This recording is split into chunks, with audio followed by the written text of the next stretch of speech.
A second thing I want to bring up with you, Josh, which is something that I've been thinking about because it was a crazy transfer window just gone. But I want to talk about the relative competitiveness in the Premier League, but talking about that broadly as well across Europe, because Chelsea ran away 7-0 winners against Norwich, which is a big result in itself.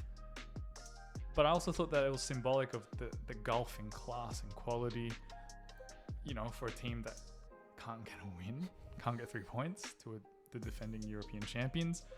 But also what that says in terms of an argument for maybe a salary cap like other sports, like, the NBA and stuff like that.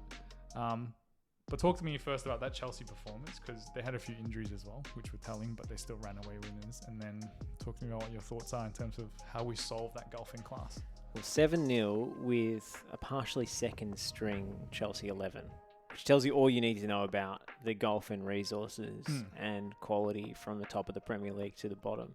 Lukaku wasn't playing, Kante wasn't playing, and still they absolutely ran away with it, and it wasn't a contest at any point in the game, from the opening whistle till the final whistle. So, I mean, Chelsea could have won that game with their eyes closed. Callum Hudson-Odoi, who has been mostly a fringe player, was outstanding. Didn't impress Thomas Tuchel, though, who said he needed another 250 good games under his belt to guarantee a start for Chelsea. Tough boss. Yeah, jeez.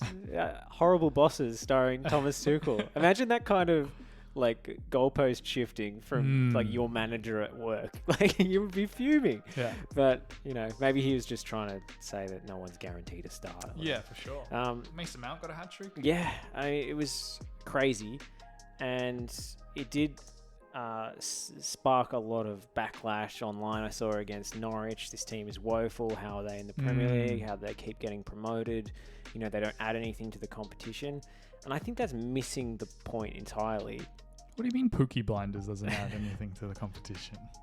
Well, I mean, they don't seem to have the ambition to stay up in some people's eyes. Yeah, some people's sure. eyes. But they're just running their club in a logical way. They don't go up like Fulham did that season and spend crazy and then go straight back down, and then you're in trouble and you can't necessarily get out of the championship immediately. They have a pretty sustainable model. They have a manager who plays pretty progressive football that gets you promoted, but doesn't necessarily keep you up if you don't have the players to beat Premier League teams at their own game. They have a transfer policy where they'll sign young players and sell them for profit. And a lot of good players have come through Norwich. And a lot of Godfrey, Jamal Lewis, Max Aarons will have a big price tag on his head at the end of the season, I suspect. There are countless examples. Todd Cantwell, your mate. Yes, Rondo United's very own. So, I think they're running the club in a very sensible way, and then they get the TV money from the Premier League that season. They get the parachute payments, and they go down. They get promoted. They do it all again. Yeah. So the incentive structure is set up in a way at the moment where it doesn't really make sense for them to spend the money they would need to stay up. They're just chancing their arm and seeing if Daniel Farke can pull off the incredible, and he won't be able to this season. But it's not his fault. And you only have to look at clubs like Derby County as well, who invest so much in attempting to get up and fail, and then also experience the same kind of financial chaos that can bring. Exactly. And there's such a gulf between the Premier League and the Championship at the moment that there's only certain clubs who probably shouldn't have been down in the Championship in the first place, like Leeds, that can actually survive when they go up. So you see a lot of these yo-yo teams between the two divisions. And I think that is a problem for the competition's competitive integrity. Because week to week we see upsets, and we certainly struggle to predict the games every week, especially those mid-table battles. But you see the same teams winning every year and the same teams going down every year. And there's a point at which I think some adjustments are in order to make the playing field not level, but fairer. Yes. And that's where a salary cap could come in. The Premier League is in a financial league of its own, so I think they can potentially self-police in that regard. And before you go on, right? I just found it ironic, and I just wanted to get this out before I forget it, because sometimes I just forget things I'm going to say. But I found it ironic as well when, like, for example, this is pertinent to Newcastle. Saudi takeover, big money coming in, and then the Premier League clubs all voted that you couldn't sign sponsorship deals with the owner's affiliated brands or something like that.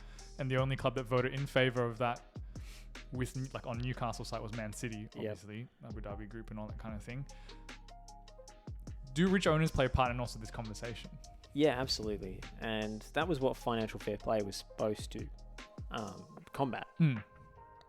We've since seen that it was a little bit toothless in actually trying to accomplish that. And now the Premier League clubs are basically trying to institute their own version of financial fair play, because UEFA couldn't actually prosecute when it was shown that a certain club in Manchester City had blatantly disregarded the rules and misrepresented owners' money as sponsorship dollars. And that's what the other clubs are afraid Newcastle's about to do. I think Newcastle, we've talked about the human rights issues at play. Yeah, for sure. I don't think there's a problem with them spending money per se. I do have a problem with where that money comes from. Yep. But there has to be a level at which there is redistribution of wealth. And that's where a luxury tax comes in for me. I think a hard salary cap is a bit silly and hard to enforce. Yep. But a luxury tax on player wages, total wages, over which there is a penalty that you have to pay that is redistributed amongst the other clubs, could work. And that's essentially the model that's happening in the NBA.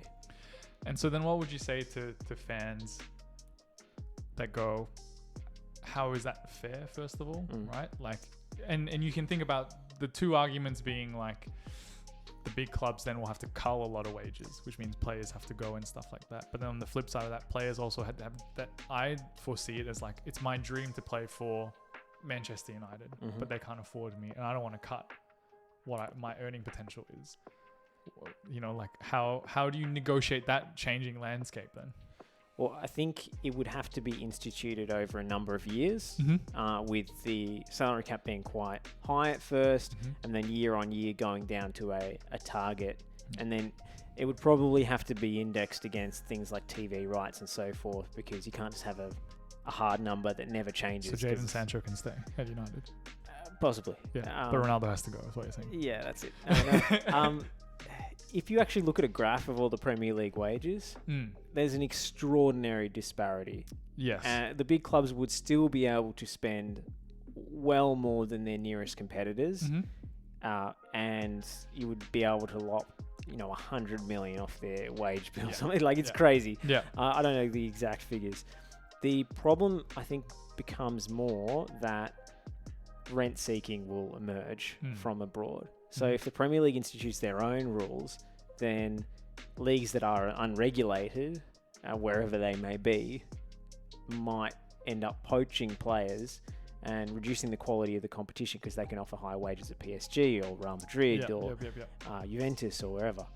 So I think you have to set it at a level where the Premier League can still spend, but where it doesn't mean that Chelsea's third string can beat Norwich 7-0, Yeah.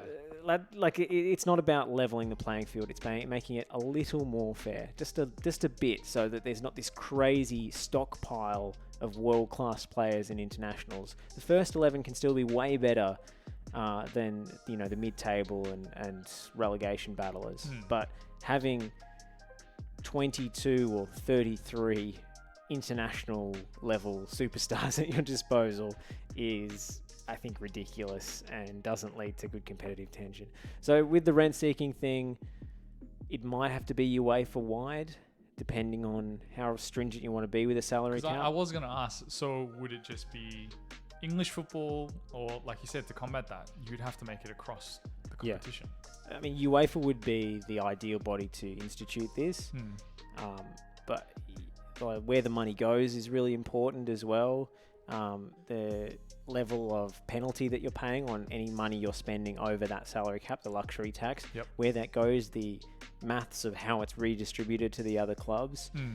That's very difficult to work out. And also UEFA has been shown to cave to the pressure of the big clubs, as they've done with the restructure of the Champions League, as they've failed to institute financial fair play in a way that actually penalises the clubs that do the wrong thing. So I'm wondering whether the Premier League, with this massive amount of revenue that it generates. Makes me uncomfortable when you say massive. Massive. Do that with your hands. Just voluminous total of money. Yeah. They could basically have a Scrooge McDuck money fight every week without, worrying about, like, it's a ridiculous level of income from these TV deals globally that they get. They could level up their own competition potentially without jeopardizing their competitiveness across Europe, and I think that would ensure the financial future of the competition. Yeah. Because then you've got an even more compelling league to watch, and then you're making even more money off those TV deals. That's, what we're talking about this makes me think about then is like, can you have a draft system for all the football? Draft picks. Wouldn't Norwich that be exciting? With the first pick in the Premier League draft. Daniel Farker selects Kylian Mbappe. How'd that happen? I wouldn't do a draft. I think that's too complicated with the international thing. And I think clubs should be rewarded for investing in their youth programs and so forth. I wouldn't cap transfer spend at all, because that's a really big revenue stream for the lower clubs, the lower tiers, clubs in leagues that are selling leagues. They need those transfer fees to survive. For sure. I would be capping wages and a soft luxury tax salary cap, so you could still spend over it if you have the money to do so, to pay the penalty. And I know players' unions won't be in favour of it, but if the money is redistributed down the pyramid, you're not going to lose much in terms of overall club spend on wages, because the players at the smaller clubs will be getting more money, and it'll just mean that the distribution of those players, say Ben Chilwell being the backup left wing back at Chelsea, might be enticed to go to Southampton instead, where he can start and get paid almost the same. Yeah. So what Josh is saying is that he is an opponent of the free market. What I'm trying to say is get your bag. Get yours. Get yours is what I'm trying to say. Well, it would jeopardise United's position, because they're totally incompetent and just outspend everybody and somehow blag their way into the Champions League every now and again. Look, I think on some level the human element of me understands what you're saying, but on the other half of me says get yours, Ben Chilwell. If you want to get bags just sitting on the bench, who gives a fuck? Yeah, I mean, I think it would be more compelling if players went in search of first-team football than backup player wages at big clubs. Donny van der Beek. Free Donny. Exactly. Imagine if you could get first-team football at a mid-table club, earning really good money instead of being a backup at Chelsea or Arsenal or Manchester City. Then the competition would be so much more interesting, and you'd have this spread of really quality players across the league. And we'll end on this one. Does that then diminish the power of brand in football?